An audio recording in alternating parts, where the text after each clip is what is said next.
everybody, this is Digraj Singh Rajput. Welcome to our channel. Short series में आज हमारे पास में जो चैप्टर है वो चैप्टर है the rise of nationalism in Europe. One of the most interesting, one of the most कह सकते हैं प्रोबेबल चैप्टर, जिस चैप्टर से आपको ये तय है कि ये सवाल तो आना निश्चित है. देखिए, शॉर्ट सीरीज का ऑब्जेक्टिव ये है कि पूरे चैप्टर में हम कुछ वो एरियाज आइडेंटिफाई करेंगे जिन एरियाज की प्रोबेबिलिटी ज्यादा है कि जहां से क्वेश्चन बनते ही बनते हैं. तो हमारे पास आज चैप्टर है rise of nationalism in Europe. शुरू करते हैं. अब देखो, rise of nationalism in Europe का अगर मैं आपको ओवरव्यू दूं ना, तो इस चैप्टर को पढ़ने का सबसे अच्छा तरीका पिछले 8 सालों से पढ़ाते पढ़ाते मुझे जो समझ में आया है वो ये समझ में आया कि चैप्टर को दो नजरियों से देखा जाए, क्योंकि दो कहानियां एक साथ चल रही है. एक तो कहानी चल रही है, स्टोरी पूरी की पूरी, कि चैप्टर में क्या क्या होते गया, और एक चल रहा है कि उस स्टोरी लाइन में किस किस तरह के आइडियाज इवॉल्व हो रहे हैं. फॉर एग्जाम्पल, जैसे अगर हम देख रहे हैं कि एक कहानी चल रही है, एक हीरो है, एक हीरोइन है, तो एक हीरो हीरोइन के बीच में रोमांस रहेगा. ये क्या है? उस कहानी का एक आइडिया है. समझ रहे हो मेरी बात को? वैसे ही आपको क्या देखना होगा कि ये जो चैप्टर चल रहा है, तो इस चैप्टर में फॉर एग्जाम्पल क्या है कि एक पूरी स्टोरी लाइन चल रही है और पैरेलल में एक थीम, एक आइडिया या फिर आइडियोलॉजीज चल रही है. तो अगर हम चैप्टर को समझना शुरू करें तो चैप्टर शुरू होता है जैसे एक फ्रेडरिक सूरियो की पेंटिंग के साथ में. उसके बाद में जो अगला टॉपिक टाइमलाइन के हिसाब से आप देखोगे तो वो आता है फ्रेंच रेवोल्यूशन. फ्रेंच रेवोल्यूशन होता है 1789. 1789 में आपको देखने को मिलता है फ्रेंच रेवोल्यूशन होता है. अब ये जो फ्रेंच रेवोल्यूशन हुआ, तो इस फ्रेंच रेवोल्यूशन को पूरी यूरोपियन हिस्ट्री में एक वाटरशेड इवेंट की तरह माना जाता है. हम the rise of nationalism in Europe देख रहे हैं. यूरोप कोई देश नहीं है, एक पूरे के पूरे कॉन्टिनेंट में किस तरह से नेशनलिज्म इवॉल्व हुआ वो चीज समझ रहे हैं.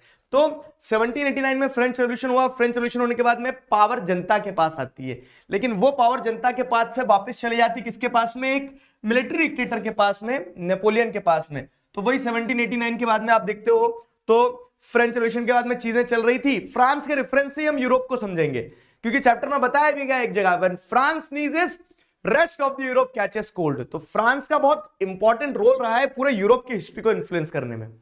तो फ्रेंच रेवोल्यूशन से पहली बार पावर जनता के पास आती है, वो पावर वापस जाती है, नेपोलियन लेता है पावर.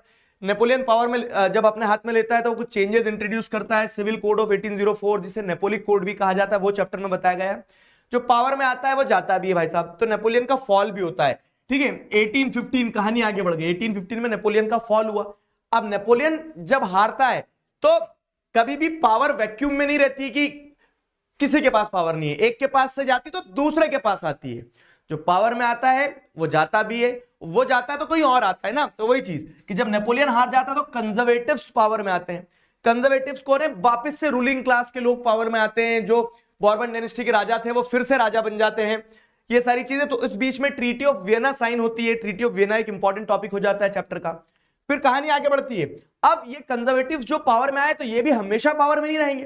तो आगे क्या होता है कि पूरे यूरोप में जब एक कंजर्वेटिज्म का स्पिरिट फैल रहा था, तो वो कहीं ना कहीं 1830s में जाते जाते कंजर्वेटिज्म खत्म होगा. ठीक है, कंजर्वेटिज्म क्या है तो मैं वही बता रहा हूं. जैसे ये कहानी चल रही है ना, इस कहानी में बीच बीच में आइडियाज आएंगे. तो जैसे कंजर्वेटिज्म को हम समझेंगे, लेकिन पहले कहानी समझो. तो कंजर्वेटिव्स जो है, कंजर्वेटिव्स पावर में आते हैं 1815 से, नेपोलियन के हारने के बाद. और ये कंजर्वेटिव्स क्या है, 1830 से वापस जाना भी शुरू हो जाते हैं, हारना भी शुरू हो जाते हैं. तो 1830 से 1848 का टाइम पीरियड जो रहा है, ये पूरे यूरोप में एज ऑफ रेवोल्यूशन का टाइम पीरियड रहा है. अलग अलग जगह रेवोल्यूशंस हुए, जैसे फ्रांस, बेल्जियम, ग्रीस. फिर फ्रांस में वापस आप देखते हो तो कॉन्स्टिट्यूशनल मोनार्की से पूरी तरह से फ्रांस रिपब्लिक बनता है. जर्मनी में रेवोल्यूशन होता है. तो इस तरह से एज ऑफ रेवोल्यूशन में पूरा 1830 से 1848 के बीच में जो रेवोल्यूशन हुए उनके बारे में बताया गया है. इसके बाद में चैप्टर में कहानी आगे और बढ़ती है कि नेशनलिज्म यहां पे लोगों की मदद से आ रहा था. इतनी कहानी में अपन ने समझा.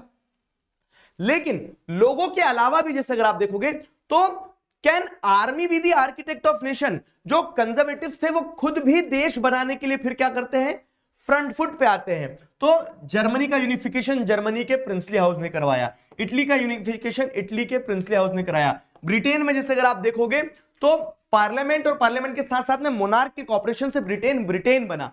तो 3 देशों के बनने की कहानी मेकिंग ऑफ जर्मनी, इटली और ब्रिटेन, ये सीक्वेंस में बताई जाती है। तो ये पूरे के पूरी कहानी है। चैप्टर में जो बोलते हैं ना कि कैरेक्टर्स, डेट्स और नाम और ये सारी चीजें याद रख के अगर हम कहानी बनाए तो चैप्टर की ये कहानी है जो फ्रेंच रेवोल्यूशन 1789 से, ठीक है, 1789 से शुरू हुई है, लेकिन ये कहानी चलती कहां तक है, फर्स्ट वर्ल्ड वॉर तक। तो एक और लास्ट टॉपिक आएगा अभी, ठीक है, वो लास्ट टॉपिक आएगा जब बताऊंगा, क्योंकि उसमें क्या है, दोनों चीज है, उसमें आइडिया भी और कहानी भी दोनों एक साथ है। तो ये कहानी चल रही है, इसी के पैरेलल चैप्टर में अब क्या, इस कहानी के अंदर बहुत सारे आइडियाज हैं। जैसे फॉर एग्जाम्पल पहला आइडिया आता है the aristocrats and new middle class.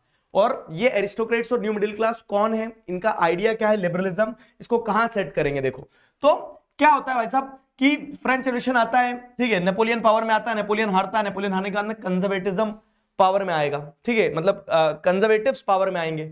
अब इस पूरी प्रोसेस में क्या हो रहा है ना कि लोगों ने ये देख लिया था फ्रेंच रेवोल्यूशन के टाइम पीरियड में, क्या देख लिया था लोगों ने कि जो रूलिंग क्लास के लोग हैं वो मजे कर रहे हैं और जो मिडिल क्लास के लोग बेचारे वो परेशान थे।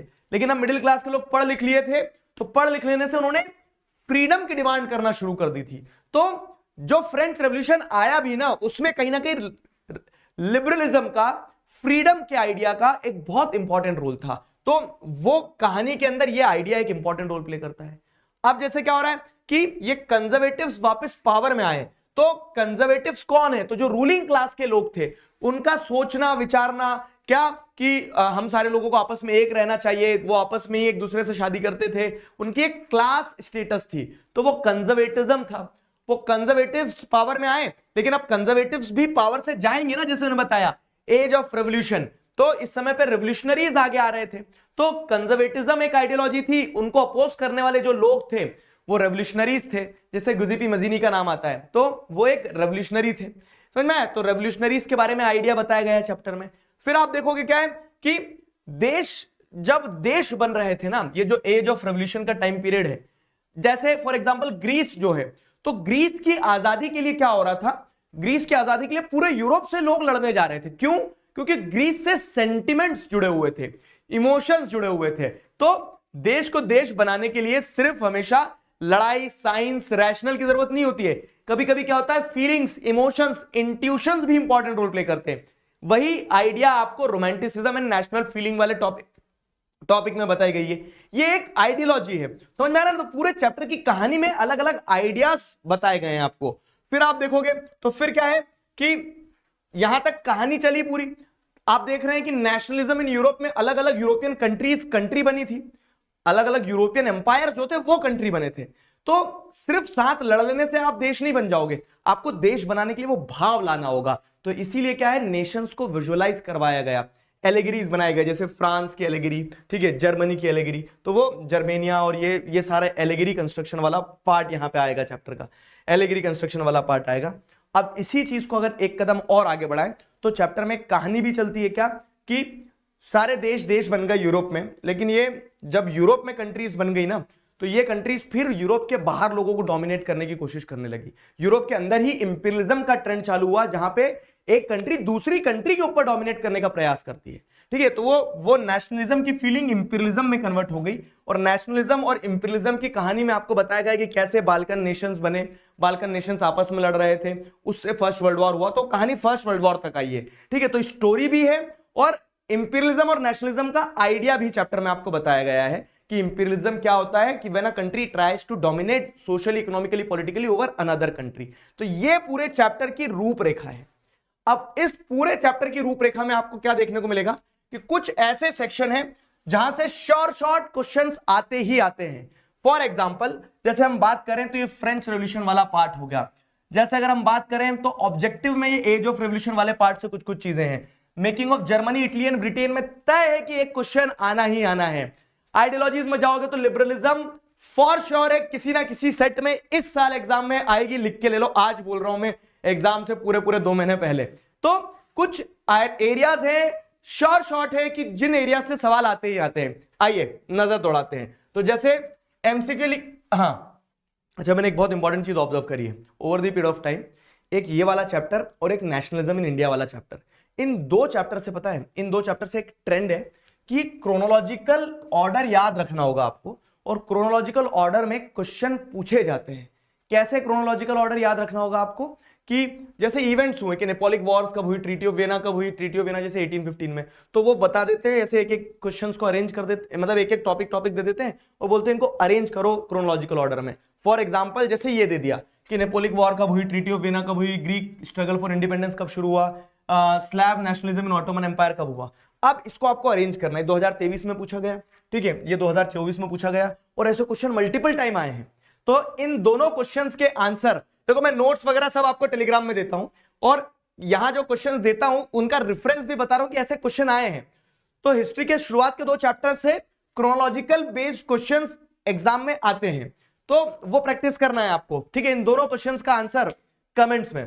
आगे बढ़े अगर, तो जैसे चैप्टर स्टार्ट होता है फेडरिक सूरियो वाले पार्ट से, ये किसी ने ऑब्जर्व नहीं किया, लेकिन फेडरिक सूरियो कौन, कहां से थे, किस कंट्री से, उनकी पेंटिंग, इस पे ऑब्जेक्टिव क्वेश्चन मैंने जब प्रीवियस ईयर क्वेश्चन देखे तो देखा कि एक ना एक बार फेडरिक सूरियो का क्वेश्चन आ ही जाता है। तो फेडरिक सूरियो के ऊपर इस तरह से क्वेश्चन आते हैं, 1 नंबर 2 नंबर में फेडरिक सूरियो के ऊपर 2020 में आया, 23 में आया और भी मल्टीपल ईयर्स में आए। तो फेडरिक सूरियो वाली कहानी जो है, ठीक है, वो ध्यान रखना, वो फेडरिक सूरियो की पेंटिंग और पेंटिंग पे क्वेश्चन, मेनली फेडरिक सूरियो का आइडिया क्या है, वो फ्रेंच आर्टिस्ट और ये सारी चीजें, ठीक है, ये हो गया। फिर हम बात करें कहां पे, फ्रेंच रेवोल्यूशन वाला पार्ट। जब चैप्टर शुरू होता है तो फ्रेंच रेवोल्यूशन वाला जो पार्ट है ना, French revolution in the idea of nation वाला, तो इस टॉपिक से वो सेंस ऑफ कलेक्टिव आइडेंटिटी कैसे क्रिएट की गई, तो ला पैट्रिया और कह सकते हैं फादरलैंड का कॉन्सेप्ट लाए, ठीक है, सबको सिटीजन्स बना दिया। फिर उसके बाद में क्या है, नेशनल असेंबली बनाई गई, स्टेट जनरल को रिजेक्ट कर दिया, जो रॉयल फ्लैग था उसको हटा के क्या है, फ्रेंच ट्राई कलर फ्लैग ले आए। तो वो जो 5-6 पॉइंट्स हैं उस पर डायरेक्ट क्वेश्चन आता है और इसी टॉपिक से एक नेपोलिक कोड भी है। तो नेपोलिक कोड जैसे ये तो हो गया, French revolution created a sense of collective identity, इस चीज पे क्वेश्चन एक, और एक नेपोलिक कोड पे क्वेश्चन। इस टॉपिक से 2 चीजें हमें शॉर्ट तरीके से क्या कर लेना है, ध्यान में रखना ही रखना है, ये तय है कि इन पे क्वेश्चन एक ना एक आता है, ठीक है, ये हो गया। फिर क्या है, making of nationalism in Europe वाला टॉपिक जो है ना, तो इस टॉपिक से ना liberalism, making of nationalism in Europe में बहुत सारी चीजें दी है, एरिस्टोक्रेसी दिया है, मिडिल क्लास के बारे में दिया गया है, ऊपर एक पैराग्राफ में बहुत सारे वो कहानी मैगर लैंग्वेज, ये वो लैंग्वेज सब बताया गया है, उस पर उतना इंपॉर्टेंस मत देना। लेकिन इस पूरे टॉपिक में जहां पे द आइडिया ऑफ लिबरलिज्म बताया गया है ना, तो लिबरलिज्म के आइडिया पे लॉन्ग आंसर टाइप क्वेश्चन तय है और ज़ॉल्वरिन पे ऑब्जेक्टिव वगैरह पूछे जाते हैं, ठीक है। तो जैसे how the idea of national unity in early 19th century Europe allied with the ideology of liberalism. तो लिबरलिज्म की आइडियोलॉजी, पॉलिटिकल लिबरलिज्म क्या होता है, इकोनॉमिक लिबरलिज्म क्या होता है, ये तय है कि ये क्वेश्चन बनता है, ठीक है। ये लिबरलिज्म जैसे 5 नंबर में भी पूछ लिया, 2 नंबर में भी पूछ लिया, ये 5 नंबर में भी आया है। तो लिबरलिज्म वाली आइडियोलॉजी बहुत इंपॉर्टेंट है, लिबरलिज्म वाली आइडियोलॉजी। वैसे ही ज़ॉल्वरिन क्या है, तो एक कस्टम यूनियन बनाई गई थी फाइन 1834 में प्रूशिया के इनिशिएटिव पे, जहां पे नंबर ऑफ करेंसीज को 30 से 2 कर दिया था, इंटरनल कस्टम ड्यूटीज वगैरह रिड्यूस कर दी थी। तो ज़ॉल्वरिन क्या है वो ध्यान रख लेना, क्योंकि इस पे ऑब्जेक्टिव क्वेश्चन, सब्जेक्टिव क्वेश्चन ऐसे 1 नंबर 2 नंबर में आए हैं। क्लियर हुआ, तो ये एक पार्ट हो गया। फिर आगे बढ़े तो क्या है, न्यू कंजर्वेटिज्म आफ्टर 1815 वाला टॉपिक जो है ना, तो इस पूरे टॉपिक में एक ट्रीटी ऑफ वियना के 5 पॉइंट पर सब्जेक्टिव क्वेश्चन आता है। और एक और इंटरेस्टिंग चीज बता रहा हूं, कंजर्वेटिव जब पावर में आए तो क्या होता है कि जैसे आप देखोगे परब कंट्रीज जो थी, प्रूशिया, रशिया, ऑस्ट्रिया, ब्रिटेन, इनने मिलकर नेपोलियन को हरा दिया था और इन्होंने फिर मीटिंग करी थी ऑस्ट्रिया में। तो ऑस्ट्रिया का जो ड्यूक था, ड्यूक चांसलर क्या नाम था उसका, ड्यूक चांसलर ड्यूक मेटरनिक जो है, तो ड्यूक मेटरनिक ने उस ट्रीटी को होस्ट किया था, ठीक है। ड्यूक मेटरनिक ने बहुत सारे स्टेटमेंट दिए, जैसे when France नीजेस rest of the Europe catches cold, या फिर कह सकते हैं ड्यूक मेटरनिक ने गुजिपी मजीनी को कंसीडर किया as the greatest enemy of our social order.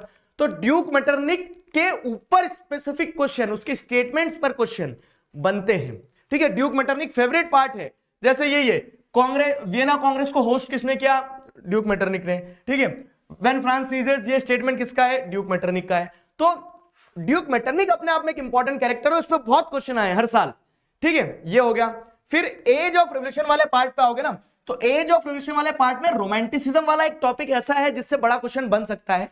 बाकी तो ऑब्जेक्टिव टाइप चीज जो है, जितने भी सब टॉपिक्स हैं, चाहे वो ग्रीक वॉर ऑफ इंडिपेंडेंस की बात कर लो आप, चाहे वो आप बात कर लो हंगर, हार्डशिप और रिवॉल्ट वाले टॉपिक की, 1830s के टाइम पीरियड से ही जैसे स्थिति बिगड़ने लगती है फ्रांस में, तो क्या बोल सकते हैं, जो छोटे छोटे डिटेल्स दिए गए, जैसे मैंने बताया ना कि 1830 से 48 एज ऑफ रेवोल्यूशन है, तो वो चाहे बेल्जियम की हो, चाहे ग्रीस की हो, चाहे फ्रांस की हो, चाहे फ्रांस में जो रिवॉल्ट बाय पुअर हो, तो उस पूरे पार्ट से जितने भी सब टॉपिक है उससे ऑब्जेक्टिव क्वेश्चन बनते हैं। सच एक बड़ा क्वेश्चन अगर कोई बन सकता है तो रोमांटिसिज्म वाले टॉपिक से बनता है। फॉर योर रेफरेंस, जैसे मैंने आपको ये क्वेश्चन दिए 1 नंबर या 2 नंबर में, ऑब्जेक्टिव या फिर very short answer type question ऐसे बनते हैं। Got it? आगे बढ़े। अब सुनो मेरी बात, मैं आपको 3 एरिया बता रहा हूं इस पूरे चैप्टर में से। एक वो फ्रेंच रेवोल्यूशन के टाइम पीरियड में कैसे sense of collective identity create की गई, एक लिबरलिज्म वाला टॉपिक, और तीसरा टॉपिक ये है कि making of Germany, Italy and Britain वाला जो टॉपिक है। तो इन 3 टॉपिक में से एक लॉन्ग आंसर क्वेश्चन, हाँ जी, एक लॉन्ग आंसर क्वेश्चन या फिर एक 3 मार्क्स वाला क्वेश्चन इस साल एग्जाम में पक्का आना तय है। आज लिखवा लो तुम मुझसे। क्यों? क्योंकि यही ट्रेंड है इस चैप्टर से। ये एरियाज बहुत हाई प्रोबेबिलिटी एरिया, किसी ना किसी सेट में तुम्हें ये मिलेगा। तो making of Germany, Italy, Britain याद कर लेना एकदम। ब्रिटेन को थोड़ा कम भी इंपॉर्टेंस हो गया तो चल जाएगा, जर्मनी और इटली इंपॉर्टेंस है, ठीक है, जर्मनी और इटली इंपॉर्टेंट है, और वो फ्रांस वाला टॉपिक और लिबरलिज्म वाला, ये लॉन्ग आंसर या फिर 3 मार्क्स वाले क्वेश्चन में तय है। Got it? तो ये देखो ट्रेंड, देखो आप, जर्मनी पे क्वेश्चन, इटालियन यूनिफिकेशन पे क्वेश्चन, ग्रेट ब्रिटेन पे क्वेश्चन, और ये मैंने एक एक क्वेश्चन लगाए हैं, ये 20 में, 24 में, लेकिन ये मल्टीपल टाइम्स इन टॉपिक्स पे क्वेश्चन आए हैं। तो ये ध्यान रखना है आपको, फाइन, ये ध्यान रखना है। अब मैंने आपको कुछ प्रैक्टिस क्वेश्चन दे दिए हैं। ये प्रैक्टिस क्वेश्चन क्यों दे रहा हूं कि कुछ ना करो तो बेयर मिनिमम इनको रट लेना। तो जैसे एक फ्रेंच रेवोल्यूशन वाले टॉपिक से, कि ट्रीटी ऑफ वियना वाले से, ठीक है, ये वो लिबरलिज्म वाली आइडियोलॉजी से, ये ऑटो वन बिस्मार्क जिसने जर्मन यूनिफिकेशन में इंपॉर्टेंट रोल प्ले करा, वो हो गया, इटालियन यूनिफिकेशन हो गया। फाइन, ये सारे क्वेश्चन आंसर और ये पूरी स्लाइड्स मैं आपको अपने टेलीग्राम चैनल पे दे दूंगा, जिसकी लिंक आपको डिस्क्रिप्शन में मिल जाएगी। आगे इसी तरह से सिलेबस के सारे चैप्टर्स शॉर्ट करते हैं। I hope you people are enjoying this series.